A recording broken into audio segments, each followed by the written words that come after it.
네, 올해는 광복 70주년입니다. 70년, 그 길지 않은 시간에 한국 경제의 성장을 이끈 것은 다름 아닌 바로 과학기술의 힘이었습니다. 네, 광복 이후 현재까지 그리고 미래의 한국을 이끌어갈 과학기술 한자리에서 만날 수 있는 과학계 국내 최대 행사가 다음 주에 열립니다.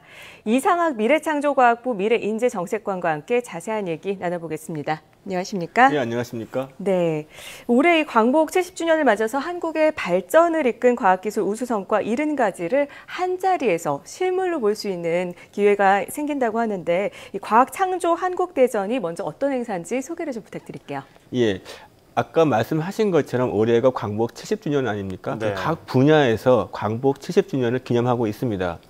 말씀하신 것처럼 우리나라를 이제까지 이끌어온 것은 과학기술 분야였습니다.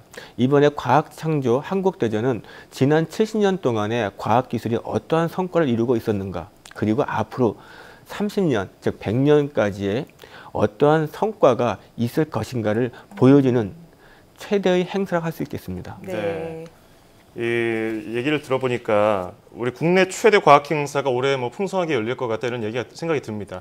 전시되는 내용도 많을 것 같은데 대체로 어떤 것들을 볼 수 있을까요? 예, 이번 그 과학창조 한국대전에서는 앞서 말씀드린 것처럼 우리가 광복 후에 70년 동안의 발전상, 그래서 각 그 10년 단위로 우리가 엄선한 제품들이 있습니다. 네. 우리가 50년대 같은 경우에는 우리나라의 이거 헐벗은 산을 푸르게 가꾸기 위한 그 산림 녹화에 대한 육종이 있었고, 또한 우리가 통일벼도 있었습니다. 예. 또한 80년대 같은 경우에는 우리가 그 한탄 바이러스에 대해서 최초로 발견을 했었고, 그래서 전 세계에 크게 도움을 줬었고, 90년대에는 CDMA라고 하는 세계 최초의 우리 핸드폰 기술을 발전시킨 바가 있습니다. 네. 또 2010년대는 아시는 것처럼 우리가 나로호를 쏘지 않았습니까? 이러한 것들을 전체적으로 전시를 하게 됩니다. 또한 이런 전시만이 아니고 이번에 이 과학창조 한국대전에서는 제19차 대한민국 창의과학축전을 같이 겸합니다. 이 창의과학축전은 그런 전시회만이 아니고 우리 그 초중고생들 그리고 일반인들이 자신의 어떠한 그 꿈과 끼, 이런 창조 마인드를 보여주는 하나의 실험의 장입니다. 체험할 수도 있고 전국적으로 한 30만 명 정도의 학생과 학부모가 참여를 합니다. 제가 설명드릴 게 많은데 이게 킨텍스에서 하기 때문에 꼭 오시기 부탁드리겠습니다. 네, 30만 명이 참여를 한다니까 더욱 기대가 되는데요. 사실 과학은 과학자만 하는 게 아닌가 이런 생각을 하기도 해요. 근데 요즘에는 3D 프린터를 비롯해서 다양한 물건도 만들고 또 나만의 드론이나 앱도 개발하고 이렇기 때문에 아주 활동이 활발해지고 있는데 이런 창작자들이 많이 늘어난다면 정말로 획기적인 과학기술이나 그야말로 일명 대박 상품 이런 게 탄생할 수 있지 않을까요? 예, 맞습니다. 지금 우리나라가 사실 부전 자원이 이렇게 부족한 나라 아니겠습니까? 우리나라의 유일한 자원과 경쟁력은 인력에 있습니다.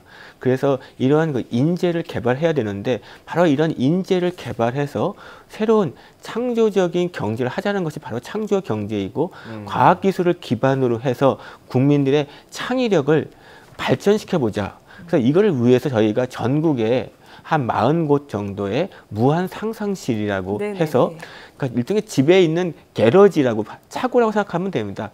쉽게 동네에 가서 이런 거 한번 만들어 봐야겠다. 이런 걸 하는 것이고 또한 전국 17군데에 창조경제혁신센터가 있습니다. 이런 곳을 통해서 저희가 메이커 운동, 해커톤, 그리고 각종 그 창작 대전 등을 통해서 새로운 아이디어가 있는 사람들은 누구나 와서 그리고 자기 아이디어를 제시를 하게 됩니다. 그러면 창조경제 타운 등을 통해서 멘토를 받게 되고 아까 말씀하신 것처럼 괜찮은 제품은 사업화, 그래서 정말 그 스티브 잡스처럼 대박이 될 수 있는 세계의 기업가가 될 수도 있게 꿈을 실현시키고자 합니다. 지금은 첫 단계지만 이것이 5년, 10년 쌓아가게 되면 우리나라의 경쟁력이 한 단계 더 그리고 향후의 100년까지를 책임질 수 있는 그러한 제품과 기술이 나올 거라고 믿습니다. 네, 그러니까 저 같은 사람도 무항상사실 가서 아이디어만 있으면 뭔가 하나를 해낼 수 있다 이런 말씀이신 것 같은데. 예, 그렇습니다. 그렇죠. 자, 이 어린 학생들이 많이 가서 좀 많은 걸 느꼈으면 좋겠어요. 올해 창작대전도 그런 의미에서 성공리에 개최가 되길 기원을 하겠는데요. 아까 말씀하신 것 중에서 이제 과학 문화 그런 것들이 이제 사회 저변 쪽으로 이렇게 확대가 돼야 될 텐데 그러려면 이제 인재, 아까 잠깐 언급하셨어요. 인재가 정말 중요한 거 아닙니까? 그렇다면 이 사람을 제대로 키우기 위해서 어떤 정책들이 마련되고 있나요? 예, 저희가 그 인재 양성은 크게 두 가지 측면이 있습니다. 예. 우선 우리나라 국민 전체의 과학 문화 또는 과학 기술에 대한 하나의 인식을 높이는 것이 굉장히 중요합니다. 지금도 우리나라 국민들은 그 조선 때부터 또 그 전부터 첨성대 때부터 과학 기술에 대한 굉장히 이해가 있는 국민들입니다. 이것을 조금 더 올리게 된다면 전체적인 우리나라의 그 문화와 그리고 경쟁력이 올라갑니다. 예. 이것을 위해서 저희가 초중고부터 해서 그다음에 중간에 경력 단절되신 분들, 그리고 대학생, 그리고 퇴직하신 분들 생애 전주기에 걸친 인력 양성 계획을 세우고 있습니다. 네네. 매 5년마다 세우고 있고 마침 내년부터 2020년까지가 제3차 5개년 계획이 됩니다. 우리가 여기에 이러한 그 인재 양성 계획을 담을 거고 여기에는 이런 국내의 인재만이 아니고 해외에서 들여와야 될 예. 인재는 우리나라 두뇌가 밖에 나가는 것이 아니고 해외 우수한 인재를 들여와야 되기 때문에 네네. 그 해외 인재를 들여오는 것까지 포함해서 5개년 계획을 세우고자 합니다. 예. 네, 생애 전 주기에 걸친 인재 양성 계획, 인력 양성 계획이 있다고 하시니까 이거에 대해서 벌써 3차라서 더더욱 앞으로 어떻게 될지 기대를 해보게 되는데요. 이 과학 인재 관련해서 최근에 기쁜 소식이 있었잖아요. 네. 우리나라 이 국제과학 올림피아드에 참가한 우리 학생들이 종합 2위를 기록을 했습니다. 정말 기쁠 그러게요. 수밖에 없었는데요. 미래 한국을 이끌어갈 과학 기술을 더더욱 발굴을 하려면 어릴 때부터 과학 기술을 좀 과학적인 창작력을 그런 상상력을 발휘할 수 있도록 도와줘야 할 텐데 정부 차원에서 어떤 정책을 펼치고 있습니까? 예, 그 조금 더 자랑을 하자면 사실 그 종합 2위라고 했는데 금메달은 상위 10%를 주기 때문에 사실상 개인적으로 종합 1위를 한 건 한국입니다. 그래서 사실 이게 처음으로 우리가 이렇게 종합 1위를 했고 예. 이런 부분은 굉장히 이 친구들을 칭찬해도 아깝지 않습니다. 더 자랑해야겠네요. 예, 또한 예. 물리만이 아니고 수학 같은 경우는 저희가 종합 3위를 했습니다. 그러면 이렇게 이런 것이 어떤 의미를 갖느냐? 앞서 말씀드린 것처럼 우리가 그 과학 인재를 양성하는 방법은 이렇게 두 가지인데 하나는 국민 전반의 수준을 올리는 것과 동시에 세계적으로 리더가 될 수 있는 소수의 영재를 또 키워나가야 됩니다. 모든 사람이 스티브 잡스나 빌 게이츠가 될 수는 없는 것처럼 네. 그 친구들에 대한 또 양성도 필요합니다. 그러니까 저희가 이 친구들을 위해서 전국 27개 대학에서 저희가 영재 프로그램을 만들고 있습니다. 예. 네. 이제까지 이제 지금 배출된 인원이 한 5천 명쯤 되는데 이 친구들이 지금 석사, 박사 과정이 있기 때문에 앞으로 한 10년 후에는 정말 세계를 주름 잡는 그런 훌륭한 리더로 성장을 할 것이고 예. 또 여기에 저희가 과학이 특성화 대학교, 뭐 카이스트, 유니스트, 디스트 이런 대학교가 연기를 시키고 있고 또한 우리가 그 공과대학과하고도 연계를 시켜서 체계적으로 영재에 대한 교육을 시켜나가고 있습니다. 앞으로 우리나라의 발전의 한 틀은 이러한 영재들이 크게 기여를 할 것이라 생각합니다. 이 방학을 맞아서 뭐 초중고등학교 학생들이 뭐 참여할 만한 프로그램도 있나요? 아, 예, 예. 있습니다. 지금 이제 방과 후에 학교 밖 과학 교실이 예, 또 예. 있고요. 앞서 말씀드린 것처럼 무한 상상실에서도 하고 있고 또한 특히 이러한 그 영재 프로그램은 당연히 방학 때 또한 이루어집니다. 또한 학생들이 자유롭게 참여할 수 있는 예. 이런 창작 대전 그리고 그 창작 아카데미 또한 축제 같은 것이 계속해서 이루어지고 있기 때문에 그 저희들도 홍보를 하지만 관심 있는 분들은 창조경제혁신센터나 저희의 그 무한상상실, 네. 창조경제 타운의 홈페이지를 보시면 네. 언제든지 이런 정보를 볼 수가 있습니다. 사실 궁금해지는 네. 게 영재 교실은 어떤 식으로 운영이 됩니까? 아, 예. 그 지금 27개 대학에서 한다는 영재 교실 네네. 말씀하시는 거죠. 이 초중고생 중에서 이쪽, 그러니까 수학이나 물리 또는 이제 정보 이런 쪽에 관심이 있는 친구들을 응모를 받아서 저희가 선발을 합니다. 그래서 그러면 여기에 각 대학에서 하나의 클래스를 만들고 여기에 그 대학에 관련된 교수분들 또는 이제 과학고등학교 선생님들이 오셔가지고 이 친구들과 주로 강의식, 일반적인 암기식이 아니라 실험 중심으로 그리고 원리에 대한 이해 중심으로 네네. 하는 겁니다. 그래서 수업이라기보다는 하나에 같이 참여해서 즐기는, 그래서 과학이나 수학에 대해서 좀 더 흥미를 높이고 네. 아, 다음에 뭐가 더 궁금하지? 내가 더 이거 알아봐야 되겠다. 지적 자극을 주는 활동이라고 보시면 되겠습니다. 네, 요즘 뭐 과학 좋아하는 어린 학생들이나 부모님들이 이런 거에 큰 관심을 갖고 있으니까 참고를 하셨으면 좋을 것 같고요. 자, 얼마 전이었습니다. 지난주였는데 서울대 공대에서 우리가 너무 눈앞의 성과만 집착한 게 아니냐 하면서 자기 반성문을 내놨어요. 그렇다면 이 공대가 앞으로 잘 혁신을 하려면 어떤 부분을 좀 손봐야 될까요? 예, 그 서울대학교 공과대학에서 발표한 그 자료는 사실 그 백서는 반성이라고 하기보다는 그러니까 어떤 새롭게 이제 더 도약을 해야 되겠다라는 이제 하나의 그 실천 계획이라고 보시면 되겠습니다.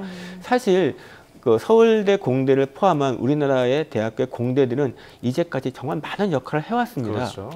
여기서 배출된 인재들이 학교도 가지만 산업 현장에 가서 우리나라의 그 흔히 말하는 개발연대 그리고 이후에 정보화 사회를 다 이끌어 왔습니다.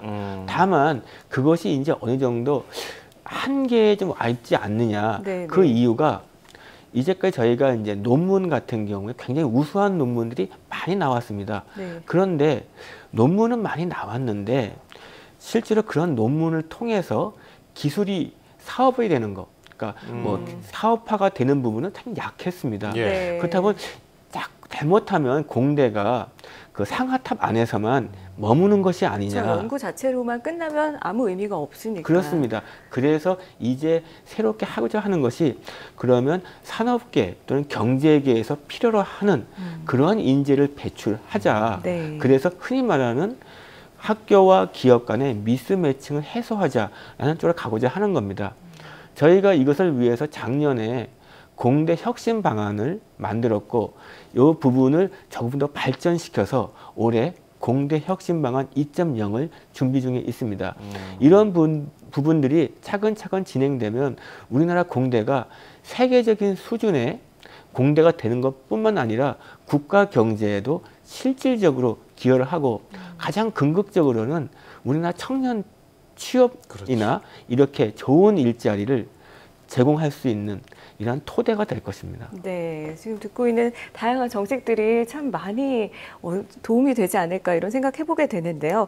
그런데 한국을 앞선 이렇게 이끈 과학기술 70선 한 분 한 분 과학자들의 숨은 노력을 들여다보면 정말 어떻게 이렇게까지 했을까라는 생각은 하지만 막상 그것이 저평가되어 있다는 얘기도 많이 나오고 있어요. 평가가 제대로 되지 않았다. 그런데 이번에 이 과학기술인의 사기 진작을 위해서 관련법을 마련하고 있다고 들었습니다. 어떤 내용일까요? 예.